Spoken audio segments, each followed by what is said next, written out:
1 second, sorry. I would just like to say I am very thankful to be here tonight. Sorry? Oh. I am very thankful to be here tonight. I had no idea that this would happen so early into my first term at Cambridge. I would like to say that I do share one thing with our Prime Minister. You see, this is my first year back in the United Kingdom after living in America for a short while. And this is Rishi Sunak's first year being a British citizen for tax purposes. Now, the Lady Warwick is proud that we don't use tear gas, rubber bullets, and water cannons like our friends in America. And so am I. But as international watchdogs begin to say that we're worse on protests than they are, all I am is worried. The fact of the matter is, my good friend on the proposition has already told you what has happened so far. My mother, who is watching on YouTube right now, hi Mum, says that when she was at the G20 protests, the police were, and this is a quote, nothing but pricks. And it's going to get even worse. Let me establish the status quo, because this government is continuing a long trend of clampdowns on civil liberties. After the last British government was chastised by think tanks and human rights groups alike for clamping down on our right to free speech and expression, a new Tory government decided to do what it does best. Be the same as the last one. Probably the most strong and stable thing about British politics since the words strong and stable were first uttered. First, let's look at the new public order bill that they've attempted to slip under the radar as Liz Truss was ousted, and then finally passed in 2023 earlier this year, because it lets courts hit Britons with serious disruption prevention orders as they see fit, with no convictions needed, and it bans people from attending protests. It includes 24/7 GPS tracking and monitored and restricted internet usage. Again, with no conviction. Ultimately, it means that Amnesty International says that the UK's anti-protest measures go further than even in Russia. That was tacked onto last year's Police, Crime, Sentencing and Courts Act, under which Night Stars volunteers, working with Westminster, were arrested in the dead of night for carrying weight bristles for people who needed them. It was under that legislation that they were then accused of attempting to disrupt the coronation that wasn't even until the next day. It was under that legislation which the Metropolitan Police preemptively arrested Just Stop Oil members of the activism group Republic, and a journalist filming them do so. It's under which the police have been granted powers so broad they can shut down any protest as they see fit, because the government is intentionally refusing to clarify. And it's under which Greta Thunberg was arrested 2 days ago, as we've heard, not because she was a disruption, but because she could potentially be one. This government has turned to arrests for no crime as official policy.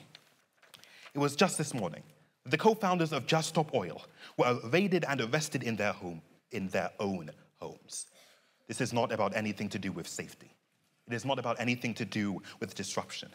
At this point, the government's anti-protest measures have grown into nothing but targeted attacks aimed to stifle discussion. Lady Warwick, I would like to say that this government infringes on the freedom of all citizens to live their lives, the freedom that you so proudly claim to defend. One thing is true. There is no situation in which this blatant regard for freedom of speech and free political discourse is justifiable, and yet the Tories continue to attempt to construct narratives to make it seem so. There is no reason that carrying a bike lock or glue in the wrong area should have you subject to arrest. And in pretending it's protecting the people and their rights, this government is stripping away our ordinarily and internationally recognized rights to the freedom of expression and debate. And if our government continues to plug their ears and clamp further down to the ever louder cries for action, not just on climate measures, but in every form of protest, then our futures will not be kind. Future generations will look back on the state of the world and ask us why we did nothing. Future heat waves and cold snaps will be relenting in their wake. And yet this issue expands even larger than just climate, because this government has been expanding what it attempts to call dangerous acts. You see, the government has mobilized anti-terrorism laws and schemes against their ideological opponents. Now, I know that this is a bold claim, so let me back it up. Because the new Prevent course for teachers says that socialism as an ideology is inherently extremist, that it may lead to terrorism, and that anti-fascist and animal rights groups are inherently dangerous. This is not a government interested in preventing terrorism. This is a government interested in silencing opposition. The idea that socialism leads to terrorism, or that environmental justice concerns are a precursor to terrorist attacks, suddenly means that openly supporting a socialist Labour Party or the Green Party could have youth flagged for being potential risks to the country. Go ahead. Is it not that the Labour Party is democratic socialist rather than socialist, and that those two things can actually be taken quite differently. Do you trust this government to take those things quite differently?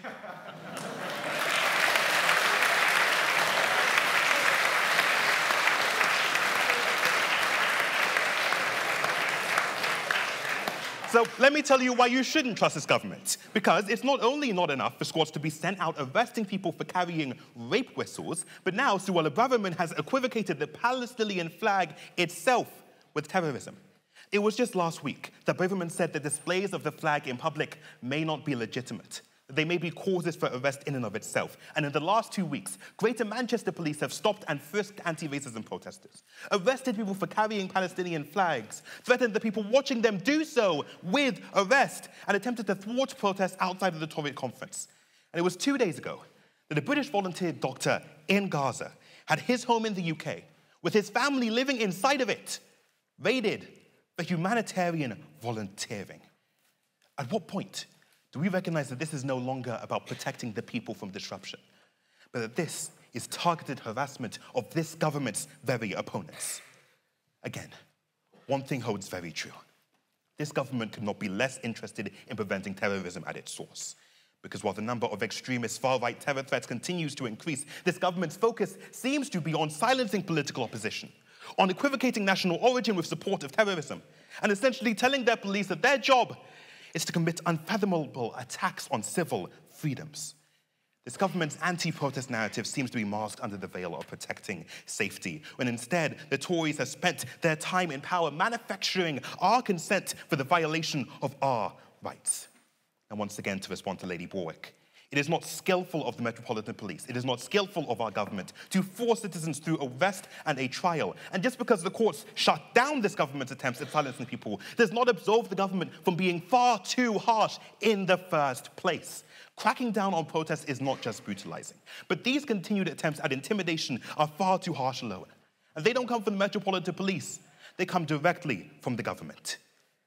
And it's not just me who's saying this, because there is an international consensus that our rights are being violated. Take it from the Civicus Monitor, which tracks civic freedoms across the world. It's a global research collaboration, according to their website, that tracks fundamental freedoms in 197 countries and territories.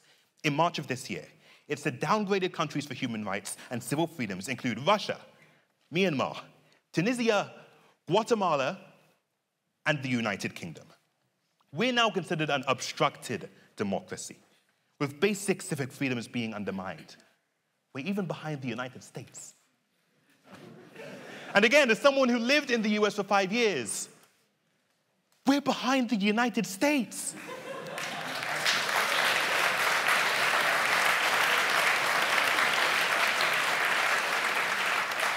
But you know what? There are far more people who are far more sympathetic to this government than I am. Take it from the former private secretary to the Conservative Prime Ministers, Margaret Thatcher and John Major. Carolyn Slowcock, who said that successive governments of the Tory party had shown a loss of integrity and respect for the law and democratic institutions in August of this year. You know it's bad when the people behind some of the harshest anti-strike laws in British history are condemning you. And that's not to mention how the current generation of Tories seem determined to one-up the Thatcher government in that too. And yet the Tories' response to the international condemnation of their infringement on human rights is to consider proposals to leave the European Commission on Human Rights, because they know their bills and their policies fly in the face of agreed-upon human rights expectations. We know that they know that because that very disclaimer was tacked onto the Public Order Bill itself. And the fact of the matter is, between the weaponization of anti-terrorism laws, an assault on press and personal freedom, a clear disregard for basic human rights, and a refusal to take accountability, this government is far too harsh on protest. And they want to be even harsher. They're trying to restrict the ability for judicial review, making it harder for the legality of their actions to actually be challenged, making it easier for them to act with impunity. They know that they're too harsh on protest. And if this House fails to recognize that this government is, again, far too harsh on protest, we would be not only at odds with the international community, not only at odds with political experts, but at odds with this very government. Please, Vote in affirmation today.